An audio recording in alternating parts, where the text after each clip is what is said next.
আজ 4ই জুলাই শনিবার। জেনে নেব আজকের কিছু বিশেষ খবর। তার আগে আমাদের চ্যানেলটি যদি আপনাদের ভালো লেগে থাকে তাহলে অবশ্যই সাবস্ক্রাইব করে দেবেন। চলুন শুরু করা যাক।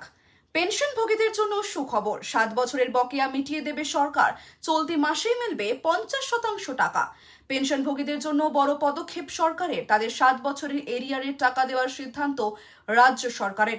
জানানো হয়েছে পেনশনভোগীদের এরিয়ারের 50% দেবে রাজ্য সরকারের তরফ থেকে। জানানো হয়েছে যে সমস্ত অবসরপ্রাপ্ত সরকারি কর্মচারী এতদিন প্রযুক্তিগত বা অন্যান্য জটিলতার কারণে এই টাকা পাননি, তারা সকলেই এই সুবিধার আওতায় আসছেন। 2008 থেকে 2015 সাল পর্যন্ত পেনশনভোগীদের এরিয়ারের টাকা দেবে রাজ্য। যৌথ মঞ্চের সঙ্গে বৈঠকে বসেই এই সিদ্ধান্ত নেওয়া হয়েছে সরকারের তরফে। 2015 সালে ব্যাংকগুলির সম্পূর্ণ কম্পিউটারাইজড বা অনলাইন ব্যবস্থা সুসংহত না থাকার কারণে এই বিপুল পরিমাণ টাকা আটকে যায়। ফলে কয়েক বছর ধরে চরম দুর্ভোগের শিকার হচ্ছিলেন পেনশনভোগীরা। শেষমেশ এই জট কাটল। চলুন চলে যাই পরের খবরে। ডিম হামলার পর মহুয়ার ফেসবুক লাইভ, সপাটে জবাব দিতে গিয়ে পুরনো সব কেলেঙ্কারি ফাঁস করলেন অগ্নিমিত্রা পাল। নদিয়ায় গিয়ে তৃণমূল সাংসদ মহুয়া মৈত্রের ওপর ডিম হামলার ঘটনাকে কেন্দ্র করে এবার চরম উত্তপ্ত রাজ্য রাজনীতি। কৃষ্ণনগরের তৃণমূল সাংসদের ওপর এই হামলার নেপথ্যে গেরুয়া শিবিরের হাত রয়েছে বলে সরব হয়েছেন খোদ মহুয়া। আর এই আবহেই এবার তৃণমূল সাংসদকে তীব্র ভাষায় এক হাত নিলেন রাজ্যের মন্ত্রী তথা বিজেপি নেত্রী অগ্নিমিত্রা পাল। মহুয়ার নীতি ও আদর্শ নিয়ে প্রশ্ন তুলে সাংসদের লগইন পাসওয়ার্ড বিতর্ককে হাতিয়ার করে ঝাঁঝালো আক্রমণ শানালেন। সম্প্রতি নদিয়ায় গিয়ে ডিম হামলার শিকার হন মহুয়া মৈত্র। হামলার এই ঘটনা নিজেই ফেসবুক লাইভ করে দেখান সাংসদ এবং ক্ষোভ উগরে দেন বিজেপির বিরুদ্ধে। এই ঘটনার প্রেক্ষিতে প্রতিক্রিয়া দিতে গিয়ে মন্ত্রী অগ্নিমিত্রা পাল স্পষ্ট জানান, বিজেপি এই ধরনের হিংসাত্মক আচরণকে সমর্থন করে না। মহুয়া মৈত্রকে উদ্দেশ্য করে অগ্নিমিত্রা পাল বলেন, আজকে মহুয়া মৈত্র আপনাকে ডিম মারা হচ্ছে, আমরা দলগতভাবে কিন্তু সেগুলোতে সম্মতি জানাইনি। চলুন চলে যাই পরের খবরে। অলৌকিক, তৃণমূল ছেড়ে কাতারে কাতারে লাল ঝান্ডা তুলছে মানুষ। কোথায় ঘটল এই ঘটনা জেনে নিই। পশ্চিমবঙ্গের রাজনৈতিক আঙ্গিনায় বড় সড় রদবদল। নদিয়া জেলার হরিণঘাটা থানার অন্তর্গত বিরোহী 1 নম্বর গ্রাম পঞ্চায়েতের 132 নম্বর বুথ সোনাখালী 5 পুকুরিয়া পাড়ায় শাসক দল তৃণমূল এবং বিজেপি ছেড়ে প্রায় 200টি পরিবার আনুষ্ঠানিকভাবে সিপিআইএম দলে যোগদান করছে। এর ফলে এলাকায় নতুন করে রাজনৈতিক উত্তাপ ছড়িয়ে পড়েছে। এদিন 5 পুকুরিয়া পাড়ায় একটি বর্ণাঢ্য যোগদান কর্মসূচির আয়োজন করা হয়, যেখানে তৃণমূল ও বিজেপি ছেড়ে আসা সাধারণ মানুষ ও কর্মীরা সিপিআইএম এর লাল ঝান্ডা হাতে তুলে নেন। চলুন চলে যাই পরের খবরে।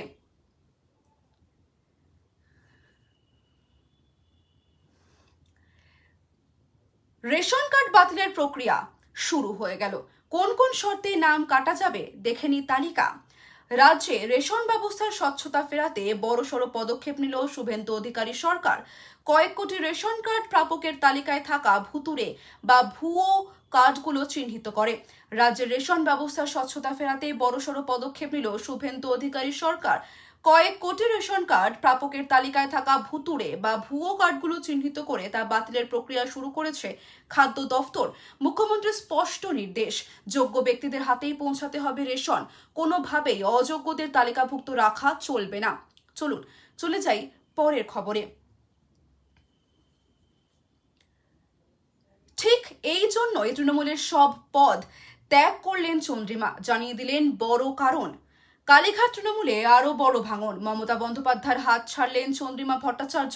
তৃণমূল কংগ্রেসের রাজ্য সভানেত্রীর পদ থেকে ইস্তফা দিলেন প্রাক্তন অর্থমন্ত্রী। শুধু রাজ্য সভানেত্রীর পদই নয়, দলের সমস্ত পদ থেকেও ইস্তফা দিয়েছেন চন্দ্রিমা ভট্টাচার্য। পদত্যাগের কথা জানিয়ে মমতা বন্দ্যোপাধ্যায়ের কাছে চিঠিও পাঠিয়েছেন তিনি। গত মাসের 3 তারিখেই চন্দ্রিমা ভট্টাচার্যকে তৃণমূল কংগ্রেসের রাজ্য সভানেত্রীর দায়িত্ব দিয়েছিলেন মমতা বন্দ্যোপাধ্যায়, কিন্তু দায়িত্ব পাওয়ার মাত্র 1 মাসের মধ্যেই সেই পদ থেকে সরে দাঁড়ালেন চন্দ্রিমা। ফলে দলের অন্তরের পরিস্থিতি নিয়ে নতুন করে রাজনৈতিক জল্পনা শুরু হয়েছে। চলুন চলে যাই পরের খবরে। সর্বকালের সর্বশ্রেষ্ঠ গোল, আর্জেন্টিনার জাল কাঁপিয়ে কাবরাল ছুটলেন গ্যালারিতে। তার উদযাপনও বিখ্যাত হয়ে রইল বিশ্বকাপে। বিশ্বকাপ অভিষেকে ইতিহাস গড়ার খুবই কাছেই পৌঁছে গিয়েছিল কেপ ভার্দে। স্পেন উরুগুয়েকে থামিয়ে তারা পৌঁছে গিয়েছে রাউন্ড অফ 32-এ। সেখানে তাদের প্রতিপক্ষ আর্জেন্টিনা। লিও মেসির আর্জেন্টিনা, নীল সাদা অধিনায়ক লিও মেসির টুর্নামেন্টের 7ম গোল, সেই সঙ্গে বিশ্বকাপের টানা 8 ম্যাচে গোল মেসির, এগিয়ে দিয়েছিলেন তিনি। কিন্তু সেই ম্যাচ যে এভাবে ভোল বদলাবে তা কেউ আগে জানত? দ্বিতীয়ার্ধে প্রত্যাবর্তন করে কেপ ভার্দে, দুয়ার্তে গোল করে ম্যাচের সমতা ফেরান। এরপরে গোলকিপার ভোজিনহা একের পর এক সেভ করে দলকে ম্যাচে রাখেন। চলুন আজ এই পর্যন্তই, দেখা হচ্ছে পরের ভিডিওতে।